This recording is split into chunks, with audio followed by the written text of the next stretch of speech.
Hallo zusammen und herzlich willkommen zu diesem Video. Immersion ist ein Begriff, der sich in der Community der Sprachenlernenden mehr Beliebtheit erfreut als jemals zuvor. Dabei handelt es sich hier nicht um eine Methode, die irgendwie jetzt revolutionär wäre oder etwas, was es noch nie gegeben hätte. Um genau zu sein, haben Menschen eigentlich schon immer mit Immersion gelernt. Ich selbst habe vor ungefähr 2 Jahren von Immersion erfahren, als ich nach einem Video gesucht habe, was mir die Kanjis beibringen sollte. Auf diesem Weg habe ich den Kanal von Mad vs. Japan gefunden, der ziemlich viele interessante Videos zum Thema Immersion hat. Außerdem ist Mad vs. Japan ein YouTuber, der genauso wie ich Japanisch lernt. So ist es dann dazu gekommen, dass ich über Monate mich über Immersion informiert habe und ich habe immer wieder neue Techniken gefunden, wie man mit Immersion lernen kann.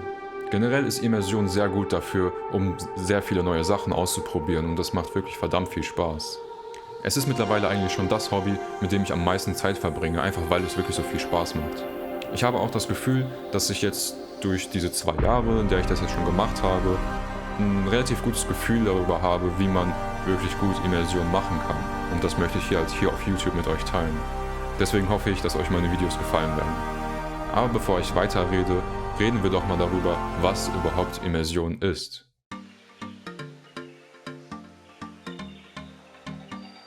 Im Grunde genommen bedeutet Immersion nichts weiter als, dass ihr versucht, so viel von der Fremdsprache wie möglich in euren Alltag einzubauen. Deswegen werden Leute, die in ein anderes Land gereist sind und dort vielleicht eine längere Zeit verbringen, euch erzählen, dass sie dort sehr viel in der Fremdsprache gelernt haben, eben weil sie so viel von der Fremdsprache umgeben sind. Doch wie alle von euch wissen, hat das Internet unser Leben sehr stark geändert und zum Teil auch wirklich verbessert. Alles, was euch trennt, jetzt sofort eure Fremdsprache zu hören, ist ein Internetanschluss und dass ihr wisst, wie man auf YouTube nach Videos schaut. Natürlich reicht es nicht, sich einfach nur die ganze Zeit die Fremdsprache anzuhören. Ich meine, ja, dann verbringt man sehr viel Zeit mit der Fremdsprache, aber lernen tut man dadurch ja noch nichts.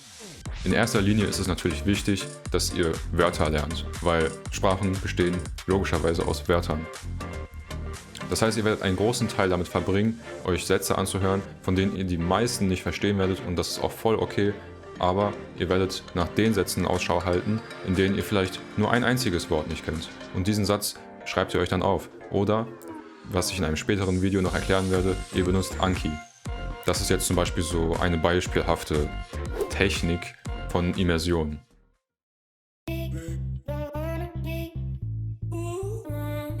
So, ich möchte vielleicht noch mal so kurz darauf eingehen, wie jetzt Immersion im Vergleich zu, sage ich mal, klassischem Lernen, wie zum Beispiel in der Schule oder in einem Sprachkurs oder so, wie die sich beide voneinander unterscheiden. Ich wette, jeder von euch hatte zum Beispiel Englisch in der Schule und manche, die Glück hatten vielleicht, hatten auch Französisch und Spanisch.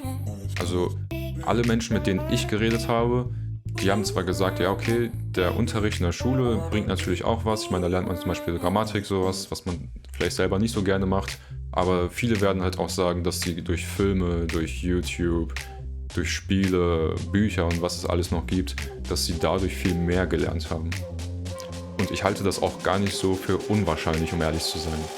Ich selber habe auch auf diese Weise Englisch gelernt. Wie gesagt, der Englischunterricht in der Schule, der bringt natürlich was. Ich meine, das soll hier kein Diss gegen die Schulen sein, weil ich selber werde auch bald Englischlehrer. Das wäre ja irgendwie ein bisschen kontraproduktiv. Aber natürlich ist Immersion nochmal ein guter Boost, um quasi eine Sprache zu lernen. Der größte Unterschied zwischen Immersion und dem klassischen Sprachenlernen ist wohl, dass ihr bei Immersion wirklich sehr, sehr selbstständig seid.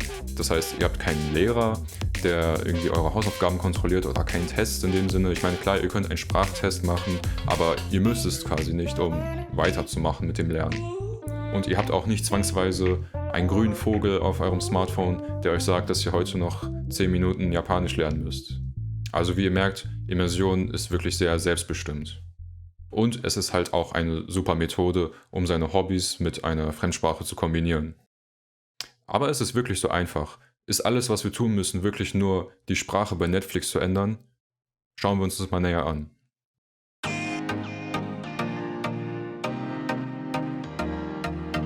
Also erst einmal finde ich es wichtig, dass wir festhalten, dass Immersion jetzt nicht irgendwie eine bestimmte Methode in dem Sinne ist. Also es gibt jetzt nicht das Buch von irgendeinem Sprachwissenschaftler oder sowas, was jetzt sowas heißt wie wie lerne ich mit Immersion? Immersionen sind eher so, wie soll ich sagen, sowas wie Prinzipien oder Ratschläge, wie man es angehen könnte. Wenn wir uns vielleicht den Ursprung vom Wort Immersion angucken, der kommt auch nämlich aus dem Lateinischen, bedeutet das sowas wie eintauchen. Und in unserem Falle tauchen wir halt in die Fremdsprache ein. Und das ist im Grundkern eigentlich auch schon das, was Immersion ist. Doch was bringt es, in den tiefen Ozean einzutauchen, wenn wir noch nicht die Techniken beherrschen, um überhaupt nicht zu ertrinken im Ozean? Und glaubt mir, am Anfang werdet ihr das Gefühl haben, ihr ertrinkt in eurer Fremdsprache, einfach weil ihr wirklich noch gar nichts versteht.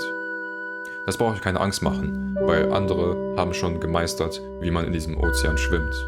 Ich finde es noch wichtig zu sagen, dass Immersion jetzt nicht so einfach ist, wie ich schon gerade sagte, sich einfach nur eine App runterzuladen. Klar, Apps gehören auch dazu irgendwo, aber sie sind definitiv nur der erste Schritt.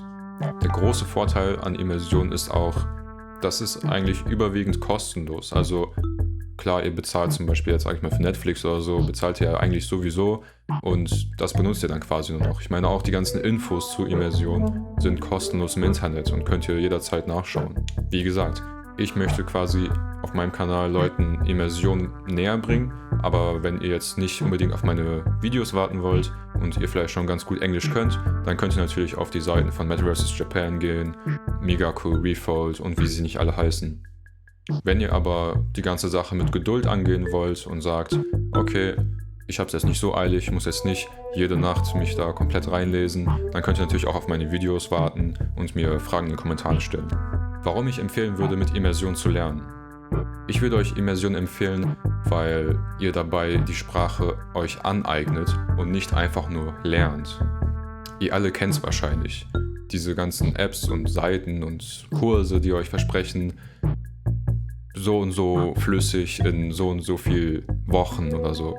Und ja, vielleicht klappt es auch, aber vielleicht auch nicht. Also mir ist es wichtig in meinen Videos, dass ich ehrlich mit euch bin. Also Immersion ist jetzt nicht die Wundertechnik oder sowas und ich glaube auch nicht, dass es eine Wundertechnik gibt. Es ist immer noch sehr viel Arbeit, also ihr braucht Fleiß und Disziplin. Aber wenn ihr die Motivation dazu habt, dann würde ich eben auf jeden Fall Immersion empfehlen. Ich mag Immersion vor allem deswegen, weil du suchst dir quasi deinen Inhalt selber aus. Das, was du lernen möchtest, wirklich. Und nicht wie jetzt in einem Buch oder in einem Kurs, wo es dann quasi vorgeschriebene Themen gibt. Und nein, ihr sucht euch wirklich das aus, worüber ihr lernen möchtet. Und ich persönlich bin davon überzeugt, dass mit Immersion kommt man einem Muttersprachler viel näher als mit den klassischen Methoden. Und für all die Leute, die jetzt sagen, aber ich war noch nie so gut in der Sprache lernen, Englisch in der Schule habe ich nicht gemocht und Französisch sowieso nicht, das ist bestimmt auch nichts für mich, dem würde ich einfach nur ermutigen, es vielleicht doch mal auszuprobieren. Ich meine, ihr habt nichts zu verlieren, wirklich nichts, außer vielleicht ein bisschen Zeit, aber ich glaube, das ist es wert. Ihr solltet nicht nur, weil es in der Schule nicht gut lief, damit komplett aufgeben und es nie wieder probieren. Ich meine, probieren kann man doch immer, oder? Ich hoffe, ich konnte auf jeden Fall euch ein bisschen mehr mit dem Konzept von Immersion vertraut machen. Ich weiß nicht, wie gut ich das jetzt gemacht habe.